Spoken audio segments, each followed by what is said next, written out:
Observons à l'aide de l'animation de M. Walter Fenn le mouvement d'un point d'une automobile dont l'accélération est constante et dont la trajectoire est une droite. Il s'agit donc d'un mouvement uniformément accéléré.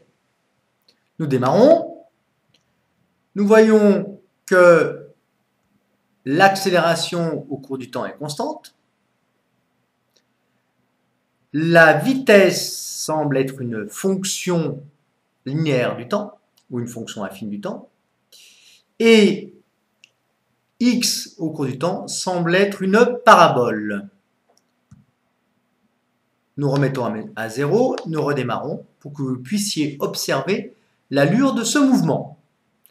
Observez ici que le vecteur vitesse est de plus en plus grand, le vecteur accélération, lui, étant constant. Bien, donc pour le mouvement rectiligne uniformément accéléré, premièrement, mouvement rectiligne, la trajectoire est une droite. Uniformément accéléré, qu'est-ce que ça signifie? Eh bien que le vecteur accélération est égal à sa coordonnée AX fois le vecteur I. Si on projette les vecteurs sur l'axe OX ici, eh bien c'est égal à une constante. Comme le vecteur I est constant, ça implique que AX égale constante. Par exemple, AX égale 1 mètre seconde moins 2. AX égale 1 mètre seconde moins 2. Ça veut dire qu'en 1 seconde, la vitesse augmente de 1 mètre par seconde. À t égale 0, elle valait 0 mètres par seconde. À t égale 1 seconde, elle vaut 1 mètre par seconde. À t égale 2 secondes, la vitesse vaut 2 mètres par seconde, etc. etc. C'est pour ça que AX au cours du temps, eh bien on voit une droite ici, avec par exemple, si je prends 1 mètre par seconde, eh bien 1 mètre seconde moins 2, eh bien le chiffre 1 ici. Pour la vitesse Vx, on voit que la vitesse Vx semble être une fonction linéaire ou une fonction affine du temps. Pourquoi? Eh bien AX, c'est la dérivée de Vx par rapport au temps. Si AX est une constante, quand je dérive Vx par rapport au temps, je retrouve 1.